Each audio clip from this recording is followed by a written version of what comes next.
and welcome to another episode of the Let's Talk Marvel Fan Theories podcast. I'm Taylor. And I'm Katie, and we're two sisters and borderline obsessed Marvel fans who have been following the Marvel Cinematic Universe closely for years. And now we want to share our MCU discussions with you. We chat about our own predictions and theories, plus some of our favorites from online, and our reactions to all of the Marvel content that's considered MCU canon, including the Disney Plus shows and the movies, as well as the Marvel news you need to know. All right, everyone. It is time to introduce a brand new show on a brand new night. This episode, of course, we are talking about She-Hulk, the new series on Disney Plus that is premiering by the time you're listening to it just under a week. Super excited to talk about it, to dive into it. I think you guys know what I'm most looking forward to on this show from some of our past episodes, but definitely excited to dive into it a little more. Katie, why don't you start with some of your initial thoughts and maybe a little bit of character background? Okay, yeah, no problem. So, for those of you who have been listening to us and have been our very loyal fans, you know way back, and I might blow your mind with this, 8 months ago, when we did the 2022 What We Were Looking Forward To episode, and I think that wrapped into the 2021 what we loved about that, so I think that might have been just one big New Year's episode. But we all can attest that I said I was most looking forward to She-Hulk. And for me personally, She-Hulk kind of holds a special place in my heart because as we grew up on Spider-Man, there was also a phase that I went through where I was like in love with the entire Hulk family and really obsessed with the Hulk family. And so She-Hulk entering, I can't say I was like the big Hulk MCU fan, but now that She-Hulk's kind of entering and we have the possibility of a Hulk family sort of coming together, I'm extremely excited, extremely hyped. As far as background on this character, for those of you who haven't really watched the trailers or might not know, so She-Hulk is Jennifer Walters. She is Bruce Banner's cousin. In the comics, she's in an accident. I know we see a little bit of that as well in the show. The accidents are very different.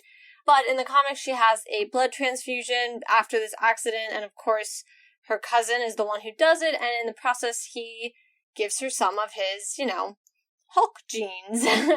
Will we see this fully come through? I'm not sure, because it looks like in the trailer, she actually starts to turn green, like, immediately after her accident, so I'm not entirely sure if the whole blood transfusion narrative is going to follow, but we obviously are going to see Bruce appearing in this. I mean, if you haven't seen the trailers, that was, I guess, shocking, but to everybody who did, that was just like a statement. So, super exciting. She's really awesome.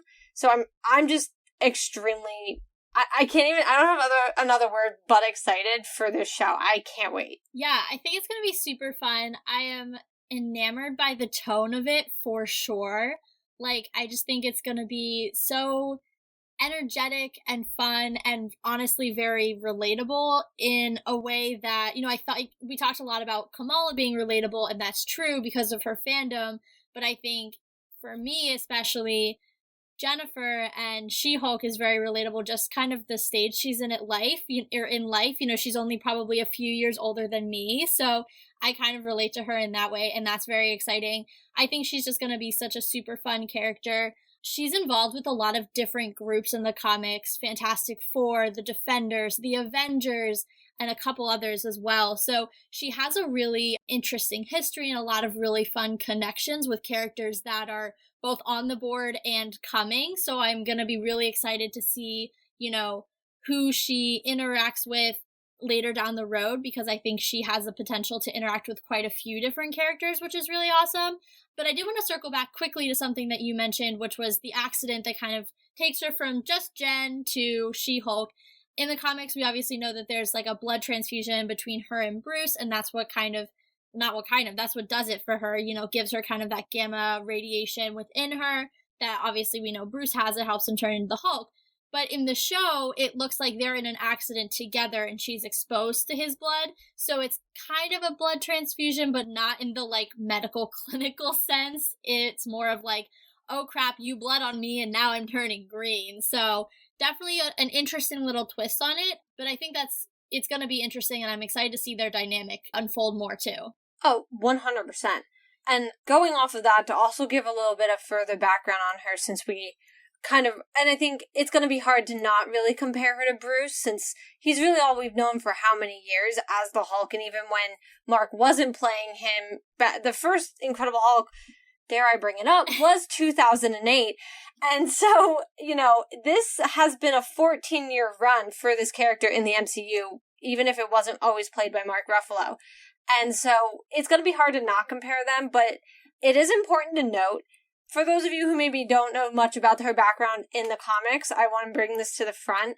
Because she's exposed, or in the comics given such a low amount of the blood, and she was not in an accident such as Bruce where he was fully exposed to all the gamma radiation, she kind of, she has this, I think it's cool, but considering what they've done with Bruce and the Hulk since Endgame, I guess it's average now, but she has the ability to kind of keep her regular conscience with her, which usually does set her apart from the Incredible Hulk in the comics, but now that, the MCU did, and this is not about a Hulk character study, so I know there's probably plenty we could say about where he's come from and how he is now, but this would have been a very unique trait for her, and then actually eventually in the comics, she's actually exposed to more gamma, where eventually she can't unchange from She-Hulk and eventually is just permanently She-Hulk.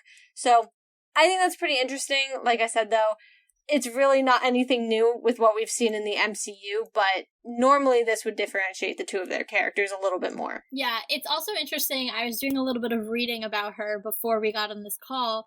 At one point, there's a change in her powers where she gets a transfusion from Michael Morbius. And I saw that and I was like, oh, man. It just kind of made me laugh. No, just write that one off immediately. Yeah, because we're not Morbin time over here in She-Hulk world. Let me just tell you that right now. But, you mentioned that, Hulk came out, the original Hulk movie, The Incredible Hulk, came out in 2008. Obviously, we now have a different actor playing him. We've seen him, really evolve over those 14 years. But one character that is coming back and making just his second appearance since that movie is, of course, Emil Blonsky, the Abomination.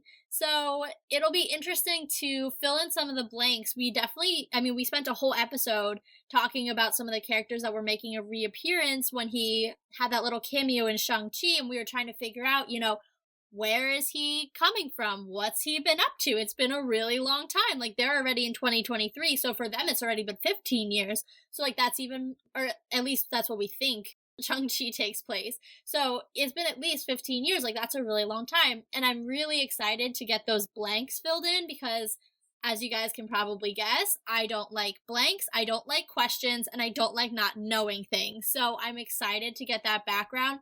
I also don't know if you caught this, but there's a scene where she's in what looks like a therapy circle, and he's leading therapy, which I think is just so funny, and it just really, I think, encapsulates the tone of this show, and I'm just so excited. I don't know, I think it's gonna be just so much fun. Yeah, I agree, and going off of what you said, but at the same time tabling it, because I know it opens a bigger door, and I don't think we're quite ready. That's an end of episode conversation that we'll get to, because I have so much to say regarding Abomination and where he might have been and all of that. So I am going to table that, but I do think it's very interesting he's back, and you keep kind of bringing up the tone of the show as well, and I think for those, and I keep going back to the comics for right now just to give the background, but, She-Hulk is kind of that character that, and I'm not really sure, I guess, the best way to go about saying this, but for those of you who are familiar with the comics, the female characters all tend to be written very similarly. They look and are dressed very similarly. And She-Hulk was the type of character, and they made her to be the character that pretty much really embraced that openly as an actual character. And I think that's really interesting because I think that's what's going to bring this tone into the show a lot more, is that she kind of just all those things you kind of thought of. For those of you who's not understanding, I'm trying my best to keep this completely a very good rating and not get this into a weird area because of the comic books being a little racy for what they had. Yeah, I'm trying not to get there, but essentially her character is very much okay, well, if you're gonna make it all this way, I'm gonna just step into being that role. And she was very openly that way. So I think that helps to bring that slightly lighter tone into the show. I don't think we're going to go quite that far as she can go in the comics, but I do think it's going to be an aspect we openly see. And honestly, I feel like we already sort of see it in some of the trailer scenes, even just like she's on Tinder.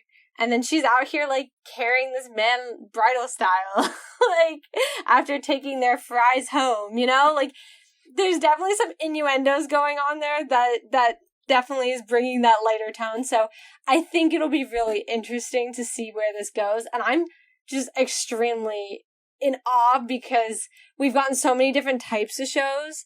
I don't think I would have pinned She-Hulk as the show that would have brought it necessarily and brought this lighter tone. I think I definitely reserved that for Miss Marvel, but I think it's going to be interesting. Yeah, there are two things I wanted to say about that, what you sparked in me. Well, first, when I was reading up on it, I didn't know this, but She-Hulk actually breaks the fourth wall in the comics, and we see her do it in the show. And I don't always love that. I think Deadpool did it, and it was like a real novelty. And so I was kind of like very skeptical about the fact that they were going to do it in this show, right? But then I learned that and I was like, oh, so it fits the tone of the character. So like that's the type of character we're going for, is like she's not gross and vulgar like Deadpool, but kind of that like sense that like she has this like greater knowledge of what's going on than like maybe a Cap who's like so, you know, laser focused on like doing the right thing, you know, like Steve Cap, because we don't really know exactly how Sam's gonna be as Cap yet, but I'm talking like Steve, because we had 10 years of him, right? So like he's so focused, he's so in universe, he has no concept of like the idea that like we're all watching, but like Deadpool and She-Hulk totally do, and it just takes it in a completely different direction. So I love that.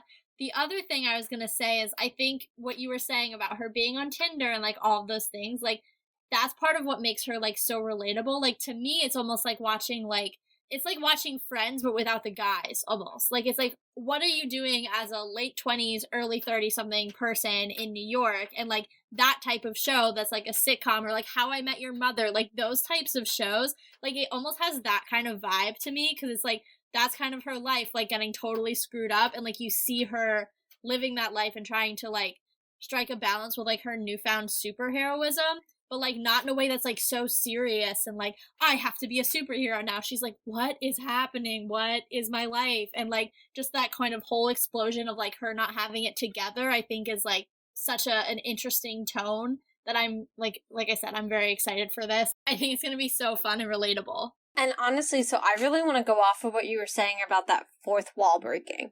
So yes, 100% she does it in the comics. So it's canon, it's there. However, this is one of those moments that I don't like to do a lot, but I'm gonna do. And it's gonna be, I'm gonna put on my horse blinders and I'm only gonna stare at the Marvel Cinematic Universe. And if I take out the fact that she's the type of character who does break that fourth wall, I think about the fact that we've been getting a lot more fourth wall breaks within Phase 4. And I'm going to take Deadpool out of this just because, in the best of ways, he's not fully integrated yet. Yeah. He's getting there, but, like, he isn't yet, so I'm not going to count him. And also, that's kind of his, like, stick, so I'm going to leave that as a different story. But I think a lot of, like, MOM, which I think we see a couple good examples, and the most important one being when Wanda, like, stared into your soul when she first took over other Wanda's body. That was a lot. Concerning. Yeah. Yeah. And so you kind of have to sit there and you're like, okay, so that happened. And that was a very clear fourth wall break. And I know there's been a few others, but that was probably one of the more recent ones that we really would all think about and acknowledge. So that's why I say, you know, put on your horse blinders and just stare at the MCU for a second, because I almost wonder if there's also going to be a bigger purpose to all of this fourth wall breaking that we seem to keep getting. And now that we do know that this is the multiverse saga, I'm extremely intrigued by what that could mean, because we have people like the Watcher who, you know, in my perspective, those fourth wall breaks remind me a lot of when Ultron Vision stares at the Watcher and realizes he's watching him and realizes that there's somebody watching the timelines unfold. So just putting it out there for... I have a question. Yeah, go ahead. And this is just because it's been a year, and I know you've probably done the same thing. I only watched What If once. We're not animation people. We were when we were kids. We're just the type of people who, that's not our medium of choice. Totally respect it. Just, if I had the choice, always going to go live action. So I've only seen What If once. It's pretty much been a year since it's come out. Doesn't the Watcher break the fourth wall? Like, isn't it narrated to us? Yes. So then, I'm pretty sure. Isn't his whole thing, like... So I guess going off of that, what I'm trying to get to is I could almost see at some point down the road when they get really weird and like we've talked about how crazy the multiverse is already, right? And how hard it is to understand. But in my personal opinion, they've only touched the surface of the poop hitting the fan and how absolutely insanely weird things are going to get in the next few years. And so I would not be surprised if down the road we are given a number the same way that 616 is, and for whatever reason, our universe is just the one that's observing everything, but not really involved in the action. I could totally see that happening.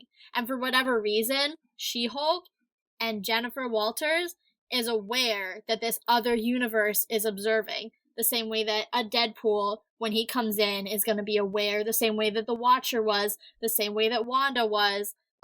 That just makes sense to me. I don't know if that makes any sense to anyone else, but I don't know, that just popped into my head. No, and I entirely get what you're saying, and that's why I'm pointing out that, because sometimes you can't always take the things that are from the comic books religiously, because, not everything will translate, and even the things that do might translate for very different reasons. So that's why I'm saying, if we just stare at that MCU, we are having a lot more fourth wall breaks, and I would not be surprised if something like that happened or something further came about. So I just wanted to put it out there. I know that's probably not one of the most important things we're going to talk about as we get further along in this trailer, but I did want to just, since you had also brought it up, just, food for thought. Definitely. All right, I think the next thing I want to talk about is one of the things I'm also very excited about, which is Jamila Jamil coming in as Tatiana. Guys, I love her. If you have not seen The Good Place, this is your homework. Yes. Between now and when you're listening to this, hopefully it's not right before you watch She-Hulk, because you now have a little less than a week to go watch the entirety of The Good Place and just get a feel for how amazing she is. She's awesome. She is going to kill it. I am so excited to see her come in as Tatiana, who is She-Hulk's nemesis, her arch nemesis. I'm trying to think of a good example. She's the Green Goblin to She-Hulk Spider-Man, right? Dude, come on. You could have done the most simplest one of the Abomination and Hulk. We're sitting right here. It's right in front of you. Correct. Yeah, that is true. That was a miss. But yeah, I was trying to go wider MCU and also more widely, Spider-Man is just more popular. But to be fair, out of all of the Hulk villains, the Abomination is him evil. And I think that's a really important thing to look at for her villain as well, is that it's essentially just She-Hulk turned evil. And so they're very evenly matched, and I think that's what's important. I look and you did bring Spider-Man as an example, Spider-Man and the Goblin, not exactly, two different vibes. Arch nemesis, two different vibes. Yes, I didn't realize we were going straight up, the same. So it would be, in that sense, it would be Spider-Man and Venom. Yes. Exactly. Yeah. I know my comics, Caitlin. I know my characters. Well, I was just we're missing the obvious option. That is true. I acknowledge that. But one thing I want to point out about Tatiana that I think is really interesting is that in the comics, she actually gets her powers from Dr. Doom. And I think that's super interesting for a few reasons. First, we obviously know now when we're getting the Fantastic Four. TBD still on the cast. I think that's coming at D23. I'm not exactly sure when that is, but I think it's in a month or a couple weeks from now. It's not long from now. Yeah, I believe it's early, late summer, early fall. That's what I thought. So that's definitely coming soon, in my personal opinion. But the other thing that came out this week that you've probably seen all over the internet is Giancarlo Esposito, who you guys probably know from Breaking Bad, The Mandalorian. He's fantastic. He has been in talks with Marvel, and he's kind of been tossed around for 3 different roles: Professor X, Doctor Doom, and Magneto. So it's kind of interesting that we're getting this connection to Doctor Doom. She-Hulk's obviously very connected to Fantastic Four, and that casting rumor, like, he totally just, like, straight up said that in a conference, which people were like, is Kevin calling you right now? Like, how can you say these things? There's been a lot of that this week. Yeah, I think they're distracting us. There's definitely something big coming, and they're trying to distract us by, like, falsely planting information.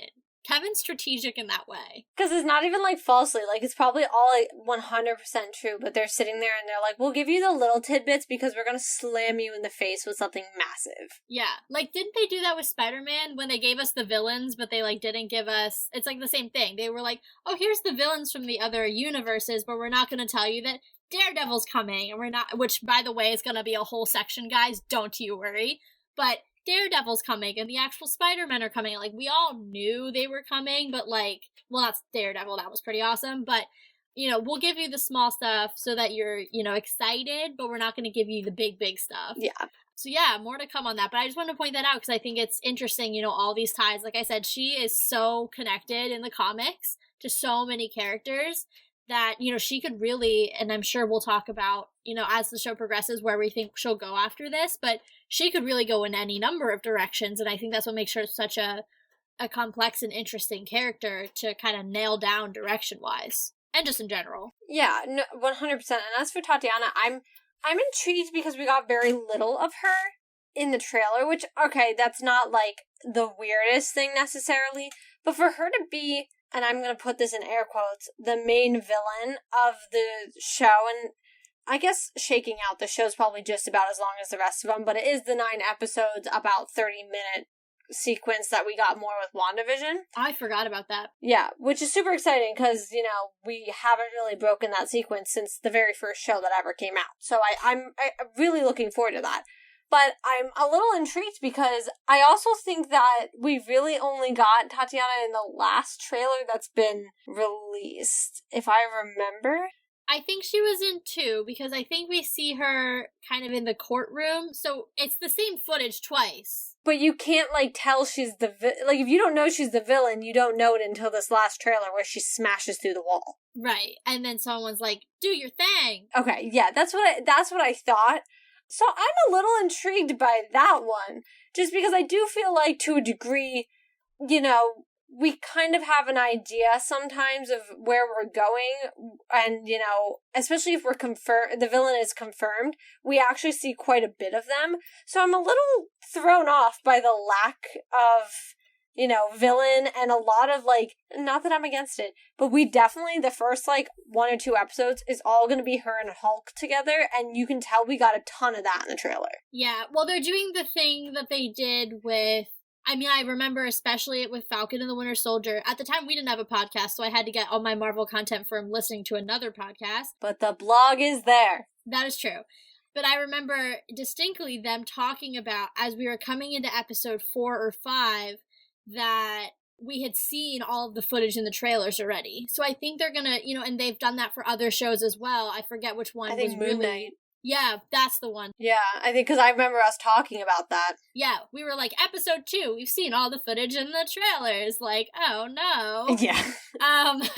So I think that there is definitely a precedent for that. I think we definitely have no clue. Like, I was thinking about it as I was watching the trailers in preparation for this episode, and I was like, I understand She-Hulk, I understand her context, I understand the characters and the players. I don't know what the show's gonna be about. I don't know. So, I kinda do.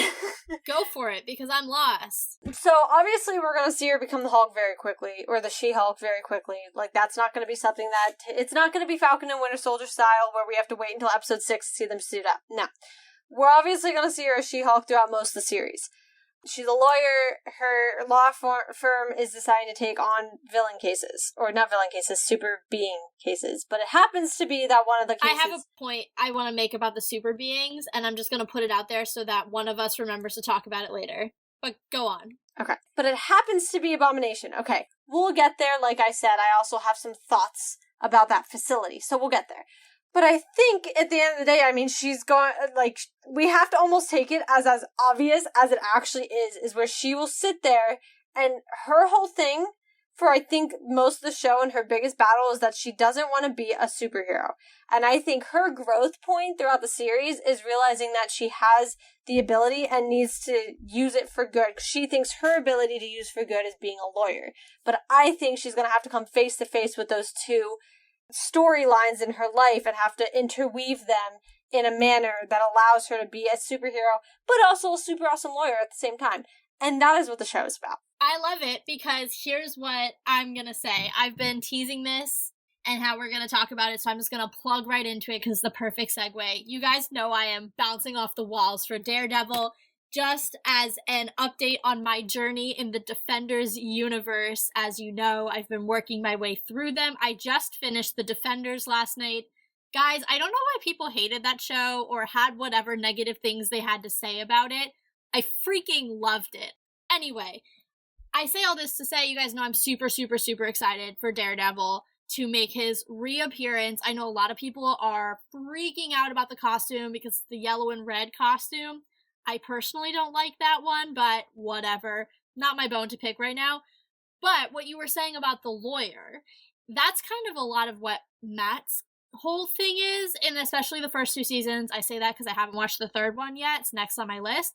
But, like, his whole thing is, like, well, I can do good as a lawyer, but then he realizes, like, that's not enough. Like, the law is not enough to get some of these people behind bars or even to really go after them. So that's kind of where the whole Daredevil persona comes in, is that he feels this need to do more than Matthew Murdock can do as a lawyer. So it's interesting because Jennifer seems to be coming at it from the opposite point of view, where she's like, well, I can do all my good as a lawyer and I don't need to be this other thing. So I think that's potentially important as to why he's in the show, because he has much more experience understanding, you know, yes, you can use the law to bring justice, but sometimes that's just not enough. So I think he might help her in that journey. You know, Hulk might help her in the journey of how to do the physical Hulk things and manage that. But in terms of managing your life as a lawyer and your ethics around that, and then balancing that with your superhero identity, I think that's where Matt's going to come in and kind of be her mentor in that sense. So it's kind of interesting that she's going to be mentored from two very different men on two very different aspects now of her personality. Well, and I honestly, taking all that in, I think it's really interesting, and I'll get to where you just were, just walk with me.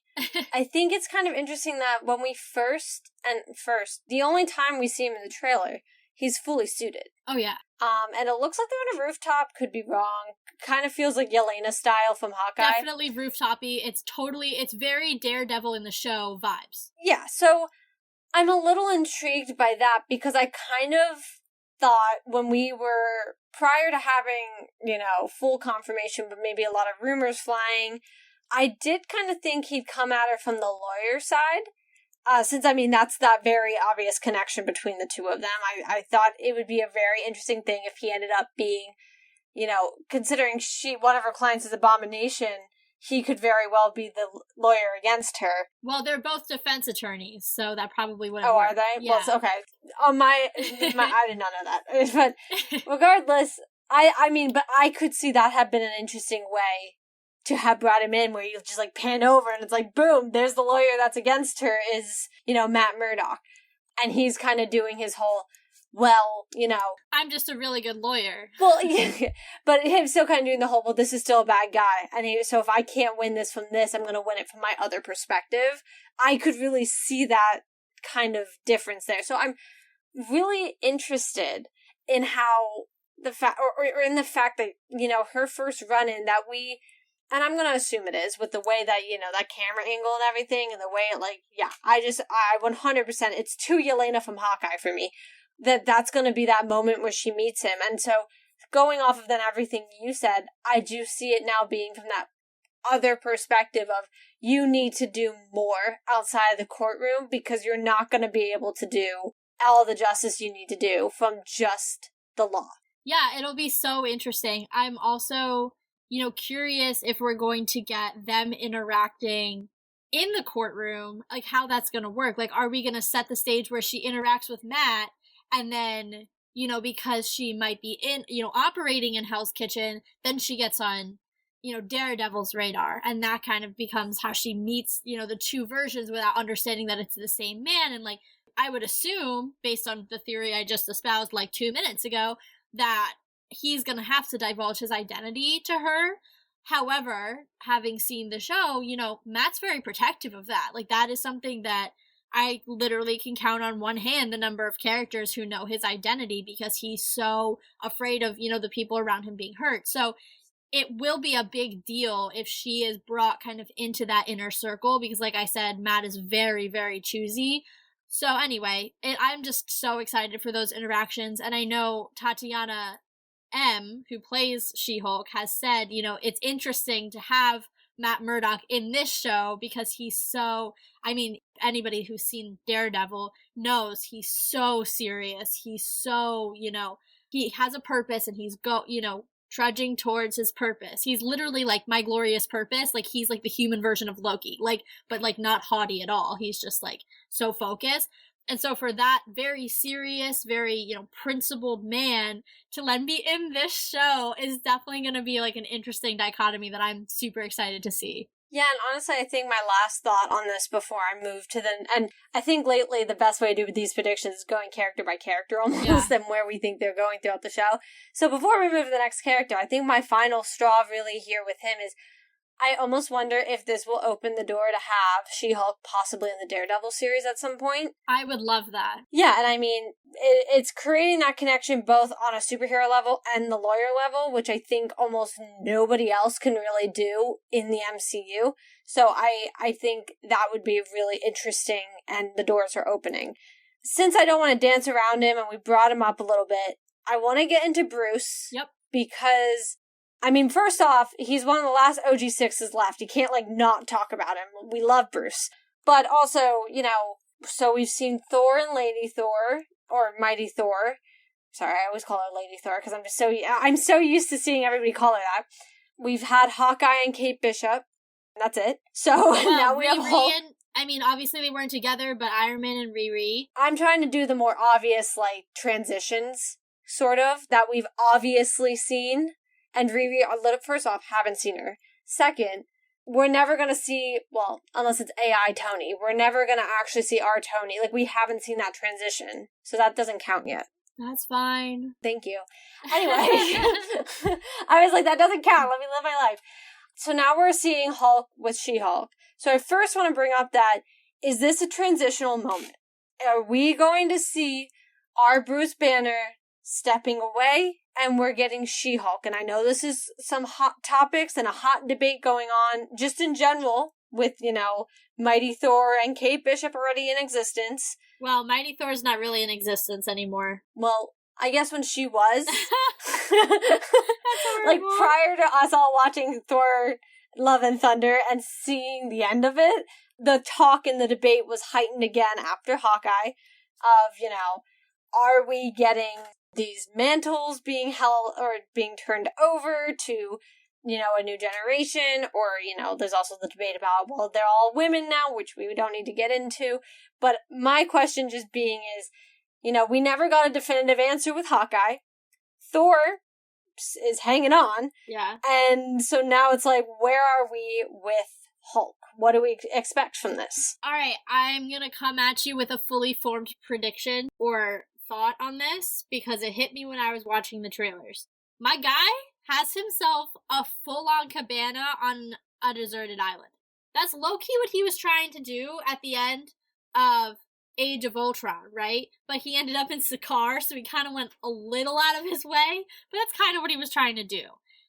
I think he finally found his little solo paradise, and so I wouldn't be surprised if, after all this happens, because he's clearly in the car accident with Jen. So, as Bruce, which I need information on how that works. We're gonna get there. Yeah. We're gonna get there. So he's, integrated kind of back into society, but I wouldn't be surprised if after all of this, he's just kind of I'm done now, I'm just gonna go off into the sunset and live my smart Hulk life on this island and do his thing, because now there's someone else with my abilities that I don't need to be here anymore, because someone else who can do the same exact things that I can, arguably better, is here.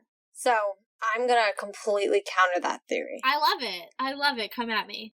And this is maybe, and this goes back to the beginning of the episode, maybe this is that little girl that was in love with the Hulk family, and for some reason found them extremely fascinating. But I actually think we might be gearing up for that eventually. I mean, there is World War Hulk. Yep. There are some really interesting storylines with this, family. Maestro. Yeah. And, up until, a couple months ago, there were a lot of strong theories about Red Hulk coming. Obviously, unfortunately, the actor who was playing him has passed away, so that's kind of up in limbo. But, that came from Black Widow, that there was a strong belief that, what's his name? General Ross. General Ross, thank you. I'm sorry. Listen, there's like sergeants and captains and everything else that sometimes I can't keep track of. I'm not going to lie to you. But General Ross, thank you. He looked really sickly in Black Widow, and for those who might not be aware of his, Red Hulk's origin, it is General Ross, but what happens is, he gets really ill. I think that happens through another blood transfusion. People just need to stop transfusing with the Hulk blood. Yeah, I think that's how that one happens. Regardless, I know it starts with him being really sick, so a lot of people thought, especially because the movie pointed it out so clearly, that this could be the beginning of that, and then with She-Hulk already having been on the horizon, there was that. We have Abomination, who's then confirmed in Shang-Chi. Well, and there's the other one at the end of, I'm blanking on his name, but at the end of Hulk, the guy who helps him out gets exposed to the blood. Oh, I know what you're talking, yeah. Yeah. And then we never talked about it again for 15 years? Yeah, but I mean, it was the same with Abomination, so he's, just as viable an option to come back on the board. Exactly. That's why I'm kind of wondering if I think what we have of Hulk isn't staying forever. I don't think this combination of him and Banner as one is going to be around forever. In fact, I think there's going to be a snap. Not literally. Not like Thanos level snap. I mean, my stomach just dropped 17 I know. floors. As soon as I said it, I was like, you can't say that in anything relating to Marvel. But I really do think there's going to be, the other shoe's going to drop. And I think we're going to get a version of Avengers Hulk again. Because I also know the MCU, and not the MCU, Marvel knows that a lot of fans are not necessarily ecstatic with the course of which the Hulk has been on. Well, yeah, didn't the Russos just have to say something about how they nerfed the Hulk? I mean, a lot of fans, I know ever since Endgame has just been like, what the heck? Yeah. So, and I actually, even in Infinity War, because, there's that one scene where everyone's running towards the camera that never made the cut to the movie, but the Hulk was literally running towards the camera, so we all knew it was a cut scene. Yeah. Yeah. There's that. So I think there's a lot of potential, and I don't think, and honestly, I'd actually be really angry if they took Hulk off the board in this way. As him just being, relaxed and chill, because at the end of the day, that's not his character, man. That's not the Hulk. And it just would be, that terrible, slow burn that just never amounted to anything. You just slowly watched his character disintegrate into, oh, well, now he's happy in his house in, Mexico or wherever they are, and it's just okay, that's it. That was the Hulk. I guess I just keep thinking about how Ruffalo is on the older side, and how I don't know that he can go back. I know he's just in the mocap suit, so it's not like he's out here doing, Chris Hemsworth level, stunts. Heck, Chris Hemsworth doesn't even do all of his own stunts anymore. But okay, but they had the guy who was gonna play General Ross out here, and that man was older. Yeah, but that was never even it. Yes, it was a thought, and yes, we thought it was all coming, but we don't actually know if that was really a for sure thing. I won't say no, but I will just say I think, and this is me saying this from my perspective, 100% my opinion, but I think if that's how they do away with the Hulk, that's the biggest L ever. With one of the most awesome characters and most well-known characters. Yeah, he is pretty iconic. Yeah, you don't even have to have seen anything from the MCU or even read a freaking comic book to have known who the Hulk is. To your point with the Russos saying about nerfing the Hulk, they can't let him go off being nerfed like that. That just is such an L. I mean, that's it's a good point. I think if I had to choose which route I would like to see on screen, I definitely would rather see them build out the Hulk family in, yours.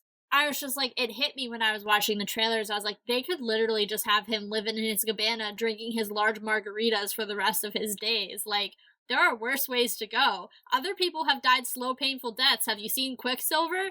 He died. Like, he could just live out on a beach. Yeah, I mean, I don't disagree. I just think that the character has so much more potential, and even already has in the past few things that he's been in that I think they've downplayed so much of. I just think he deserves so much more. But I wanted to bring up, because you brought it up, and this is really the last thing for him as a character, is, you know, we see him as Bruce, but now most of the trailer we see him as the Hulk.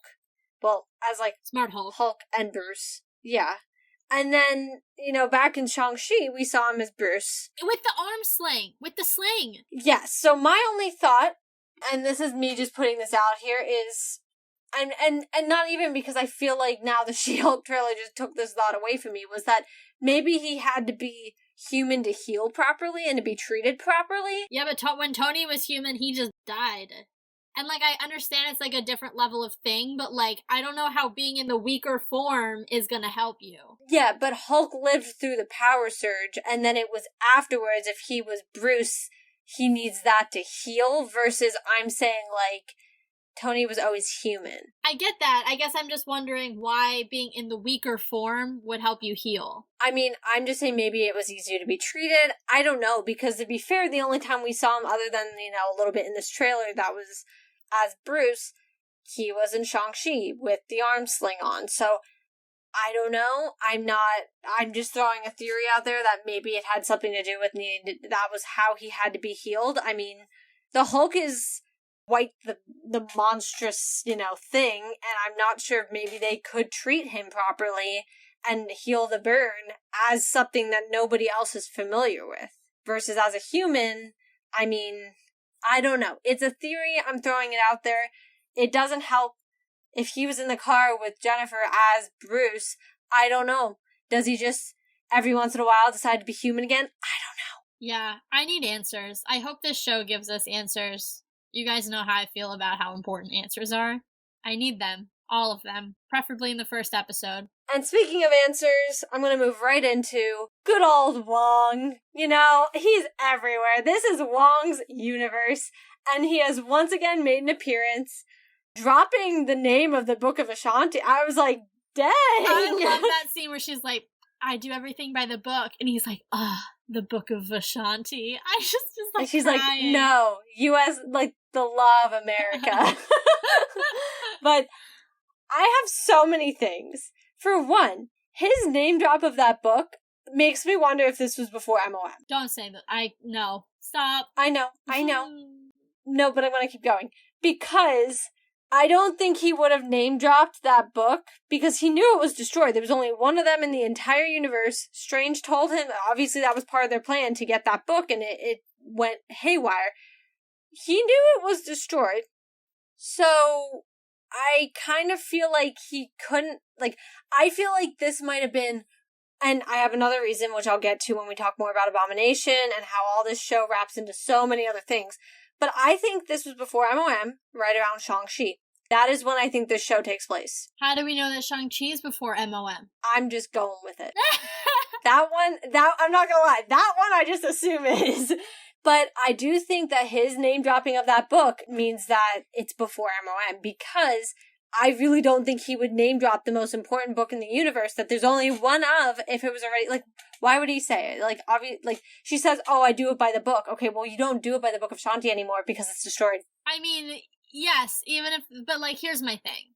I see what you're saying, but even if the book is destroyed, the teachings, like, would live on. So, like, if you do it by the Book of Ashanti, you're just doing it by the rules. It doesn't necessarily need to exist in a physical form. Yeah. But wasn't the Book of Ashanti, like, it wasn't really the teachings of it. It was the book that any sorcerer needs to find, and it will help them with whatever is going on. It's not really a teaching book. Well, right, but I understand that, but, like, then that whole, like, reference doesn't make sense, right? Because if it's not a teaching book, then why would it have laws in it? I'm not sure, but...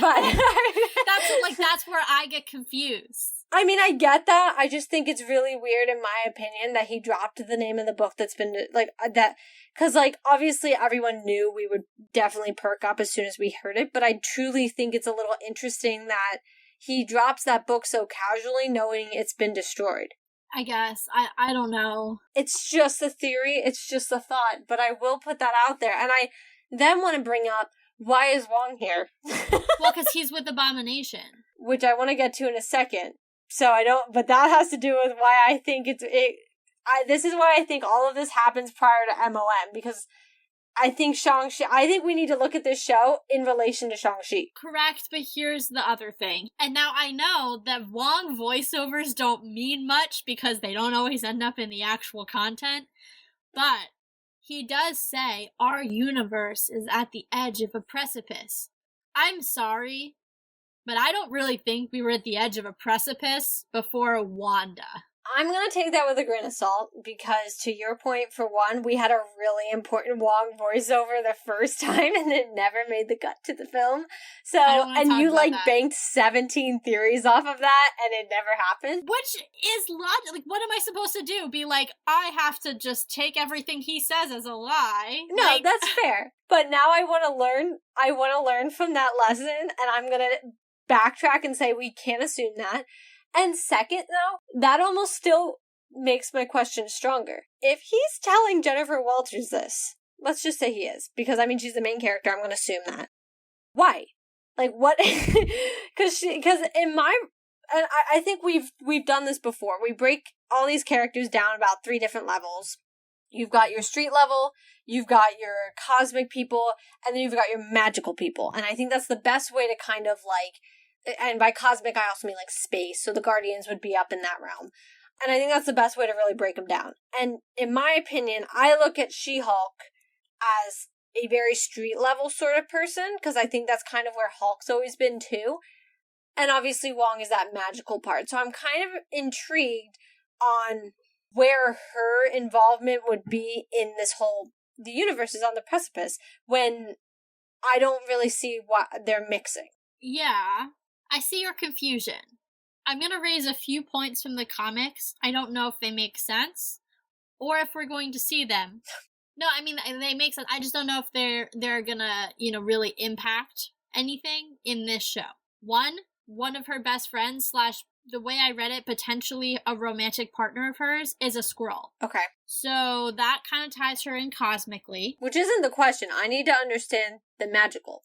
Get me there. Okay, I'm working on it. 2, if we're going to talk multiverse, I think magical and multiverse are kind of where magical and space kind of converge in the multiverse, right? She is involved in the original Secret Wars, not the most recent version that we talked about in our episode, but the 1978 version where they all go up to Battle World with the Beyonder. Yeah. That version of Secret Wars, that's actually where she ends up being part of the Fantastic Four. Yeah. But she's a part of that. So she's a part of Secret Wars, and I kind of have a feeling, based on Marvel and what they've done in the past, that they're going to kind of combine elements from the original Secret Wars in I think it was the early 80s, and the more recent one in the mid-teens, and they're going to take elements of both. I think that's where we're going to get Tom Holland's Venom, I think, or Dark Spider-Man, the whole thing. Oh, so I wouldn't be agree. surprised if we see Jennifer Walters involved in that, because she was originally part of Secret Wars in the 80s version. No, I fully agree with that. That is not quite that, but I will say that, to me, still doesn't answer my question. Well, that's what I was saying. I don't know if it makes sense. I have these examples of ways she, interacts, but, I don't know if it fully does it. No, it does as far as where her character could be going, as far as what we already know is slated. Because, like I said, I'm going to hold on to hope as well that we're going to have, the Hulk family, maybe World War Hulk. So I'm going to hold out hope for those, but I 100% I knew, she's going to have big involvement in especially what we've already been confirmed from Phase 6. I guess my thing is I still just don't get why Wong is just showing up, except for, to your point, Abomination, who I think I'm just going to open these doors to at this point, because I think there's a lot to go with. Can I really quick say something about Wong before we close the door? Yeah. Oh, the door's not shut. I just can't keep going unless I start talking about Abomination. Right. Before we start kind of making that transition, one of the articles I was reading made it a point to say that, yes, Wong's in everything, but it's not just Wong, it's Sorcerer Supreme Wong. So I think that what we're seeing is truly a more active Sorcerer Supreme than Doctor Strange was. I mean, to be fair, he wasn't Sorcerer Supreme for long before Infinity War. 2 years. Yeah, but we didn't see much of anything. I mean, because keep in mind, we're getting so much more content in the span of a year and a half than we did in a year and a half 5 years ago. Yes, that is true. All I'm saying is they are making it a point to insert the Sorcerer Supreme, which, if you're just going to take it at face value, means that Wong is a more active Sorcerer Supreme than Strange was. Whether or not, we want to consider that true, everybody to your own. But that's kind of my thought, is like, that's why Wong is involved, because anything that is remotely like what he considers a danger to the universe, whether that's space, whether that's magic, whether that's, some street level people that are getting a little too big for their britches, like, Wong has his pulse. Like, even when Thor and like, the one example we had of Doctor Strange in Ragnarok, like, when Thor and Loki waltzed up into New York, who was right there? The Sorcerer Supreme. So I think what we're seeing finally in more detail is a Sorcerer Supreme who's active and defending the universe from any and all threats, whether those are Kang level or Abomination level. Yeah, I mean, I think that's really fair, which is why I think this overlap with Abomination is going to answer and maybe cause more questions. Because I think, and this is opening a door from Shang-Chi, that I think we never had an answer to, and I still think we don't. Agreed. Which is why was Wong there fighting the Abomination? And then more importantly, obviously, we see the cutscene where they're just like hanging out, being buddies, and they're like, good job, man. Like, okay, so first off, I do want to point out, the portal he walks through behind him, in Shang-Chi, behind him is the containment cell that Abomination is in this show. Yes. So that is why I know there is direct overlapping there. Yeah. That is kind of what I was dancing around earlier. But I think personally that continues to be a big thing that I question with Wong and his involvement, is just because obviously at the time we didn't know he was Sorcerer Supreme, but he was Sorcerer Supreme at the time. Yes, correct. Anything post Blip, or actually anything post Snap, really. Yeah, well, exactly. So I'm extremely intrigued, and I feel like that question, now that we have Abomination and Wong again making an appearance together in She-Hulk, I think that digs us deeper into that question of what the heck was going on in Shang-Chi. Well, also what the heck was happening during the in-between times of the Snap and the Blip. Like, yeah, how did they get hooked up? How did Wong and them become BFFs? What is Wong's philosophy as Sorcerer Supreme? Like, I have a lot of questions. Well, and he's a very high moral person, an ethical person, so it seems very strange to me to have him, fighting in, like, they weren't underground, but I'm gonna call it an underground sort of, like, fight ring. Not physically underground, but, like, seedy underground. Yeah, because of where, and like I said, not to go into whole Shang-Chi here, but this question now is getting brought forward again, and now that we have to look at it as he was Sorcerer Supreme, I'm even more, like, flabbergasted. So, I think that's weird. I'm intrigued. Obviously, I believe his appearance comes a lot with Abomination being involved in this. And so now I just want to get right into Abomination. First off, I love Abomination. I hated what they did to him in the first Hulk film. He looked terrible. I'm glad they're finally making him more comic book accurate, because I'm sorry, that weird skeleton-looking head thing, not it. Also, though, just nightmare fuel. That was freaking creepy. Yeah, so I'm really glad that he's looking better. I'm glad he's making an appearance because we're having Hulk. Do I want a rematch? I'd love one. That's just a personal preference, but I'd really like to see one. But he is being held in a nice, really nice looking little building thing. And, I don't trust government agencies. But what if this isn't one? What if this might be, what's-her-face from The Falcon and the Winter Soldier, Valentina, and her, office space? Because Abomination would be the perfect cut. And I mean, now he's got Jennifer sitting here, gonna be his lawyer. Maybe she's getting him a plea deal, and if he joins a special team, he gets out of jail. I like it. Just a thought. I like it. Because I like it, I'm going to call my next 2 theories not counter theories, but alternate theories. 1, I'm going to say it looks very similar, that vessel, to the vessel on the helicarrier in the Avengers that Loki sends Thor to his near-death in. That was the one that was meant to hold Hulk. Correct, exactly. Which is what your point was. I just wanted to lay it out there in case people weren't 100% like where you were at. Yes, if you haven't watched Avengers in a while, it was built for Hulk. Loki trapped Thor in it, almost sent him to his death. I mean, tried to send him to his death, but he got it out. Anyway, I'm wondering, just thinking about what's on the horizon, we've got a Secret Wars coming.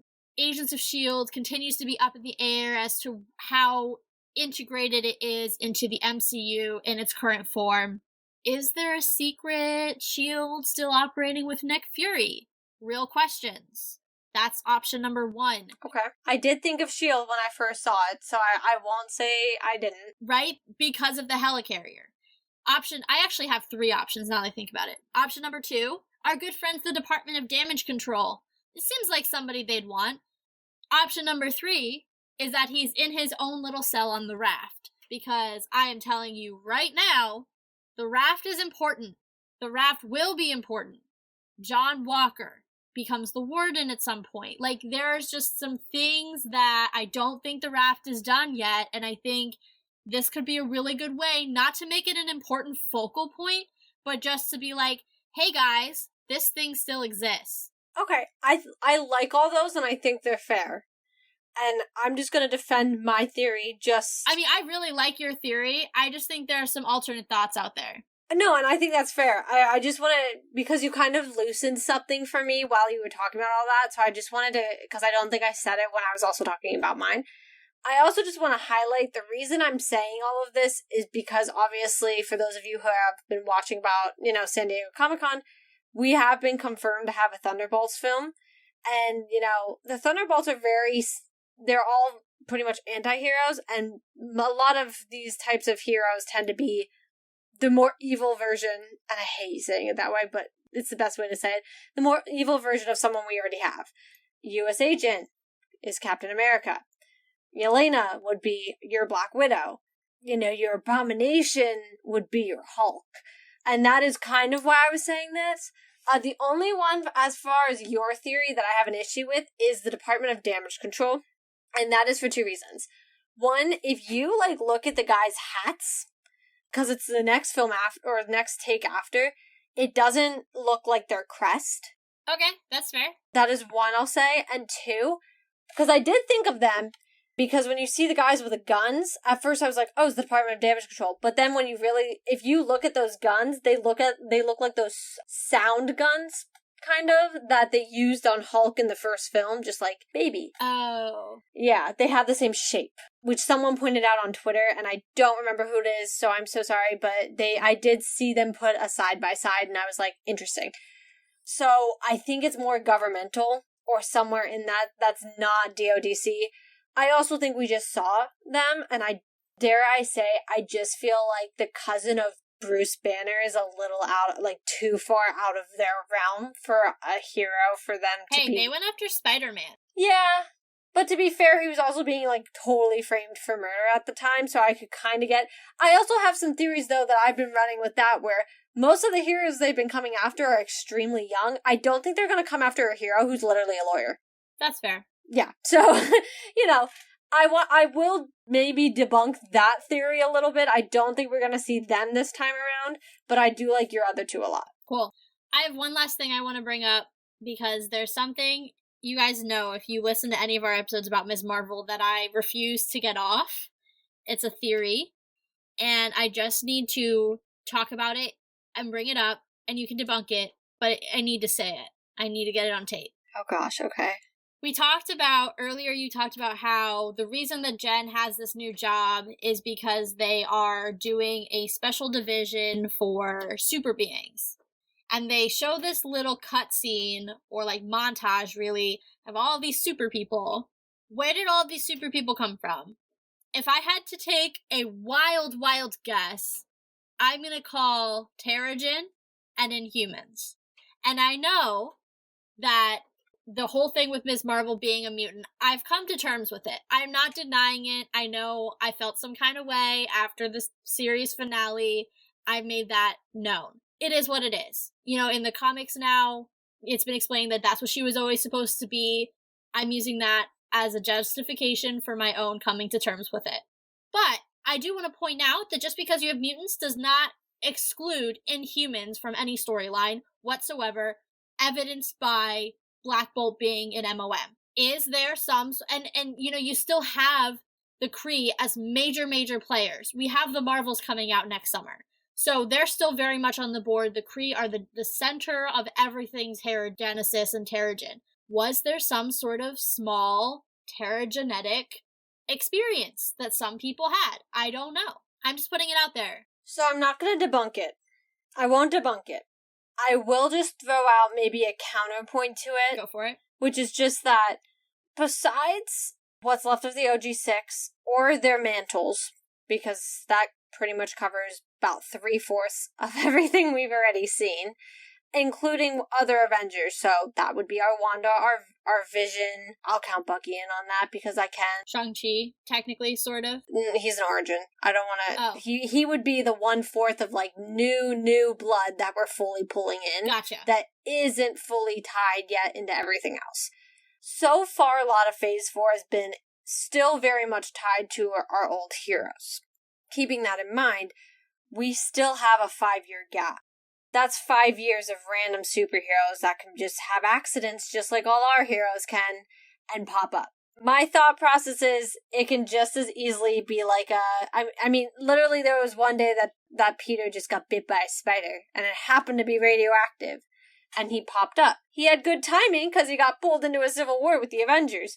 But my point just being is there were 5 years that, you know, all these random superheroes could have had their accidents. I mean, literally Electro fell into electric eels. And Sandman fell into a pit of sand because you're not supposed to fall into things. Yeah, and they all managed to live, which, okay. Hey, it's the comic books, okay? Remove it from reality. I know. But I'm just saying some are easier to believe than others, which is why I kind of think, you know, you gotta take it as a grain of salt that some of these could just be low-grade heroes that had their accidents and are just trying to be, like, functioning. Because maybe they don't necessarily want to be heroes, but they're just now, like, things that have happened because they... I mean, think about Sandman. Like, okay, yeah, he ended up being a villain, but then he ended up being a good guy. He's complicated. Maybe he was a bad example, but my point just being is, like, he would have had no value of life because he was sand. So when you looked at some of these guys that are sitting in this room, I mean, what are their value of life? Because we're still very much in a society that's full of humans, or at least things that look like humans. Yeah, that's why I said what. No, I was thinking about something else. If they're not Inhumans, maybe they're mutants. Well, I was actually thinking that. I'm not gonna lie. The more I was talking, the more I was like, it's possible. But then my brain's very dead set on thinking the mutants are gonna come in with Secret Wars. Well, yeah, because it also came out right around Comic-Con. That news came out that they can't recast them for another few years. Yeah. But that doesn't mean they can't use B-grade mutants. Or, honestly, at this point, they're probably at C or D-grade mutants for the next couple of years. I agree, but I'm just saying that, and it might be stupid, but it's just a counter thought to yours, is that, you know, these heroes all might have just been having accidents over the past 5 years. I mean, that's enough time to accumulate. Look at all the ones we accumulated by Infinity War. So... I guess. I think if I had to choose any of the alternate theories, I prefer the mutant theory. I definitely don't think they're Inhumans. Oh, no. I think they're either mutants or Inhumans. Oh, I don't think they're Inhumans. I like your theory, but I don't personally, as like just a personal vendetta, I just don't think that they're Inhumans. I don't think vendetta is the right word to use there, because that's a little aggressive, but okay. I'm gonna say it, because I'm angry about the Inhumans, and I think I'm so angry, I'm just like, if you're not gonna do them right, don't do them at this point, so it's just like... I think they had enough mistakes made the first time that they would know how to... let's just basically say they know how to not do the Inhumans. Yeah, which is why I think this wouldn't be their way of entering them, is just my thought. I'm just bitter because they still brought back Black Bolt. Like, I'm sorry, don't tease me and then be like, nah. Other universes, man. Other universes. I get it, but it doesn't make it better. But anyway, I digress. That is all I had. That is all I want to talk about as it relates to She-Hulk. Other than to say, I think we're both super, super pumped. You're nodding your head telling me you're also done. So we're going to call it a wrap on our She-Hulk predictions. You guys are listening to it just a few days before it premieres, so definitely get your read on the blog. Check out this episode. If you're at the end already and you want to go back and check a few things out again, please do so. If you haven't subscribed to the show and you're looking forward to our coverage of She-Hulk, please do so on your podcast platform of choice. We also super appreciate any ratings or reviews that you feel so inclined to give. And last but not least, if you guys haven't seen on our Twitter, we have recently opened our Redbubble shop with a lot of cool merch that has a really funky design. So we're excited to share that with you guys. It is linked in the show notes if you're inclined to check it out. We also just sent out our first newsletter that came out in August. You guys can keep an eye out on the website. It will be up there as well soon. So if you missed it, you guys can still get a look at it. We also are going to be sending it out on the first of each of the months. So if you guys want to make sure that is going directly into your inbox, you can go right into our website where you can sign up and voila, it'll be right in there. So make sure you guys are doing that. And you are also following us on Let's Talk MFT on Twitter. You all know what we do on there and with all our theories and everything else we share. So make sure you guys are following. And last quick update. Now that She-Hulk has been moved to Thursdays, and if you didn't know, we're telling you right now, She-Hulk has been moved to Thursdays, so our shows during She-Hulk will be airing on Saturdays instead of Fridays. That is just to give us some extra time. You know, things go as we kind of keep going through all this. We learn new things. We gotta kind of rotate. So, shows will be on Saturdays. Make sure you guys are keeping up with all this Marvel content coming your way, as Marvel just blew your mind. So let's talk about it.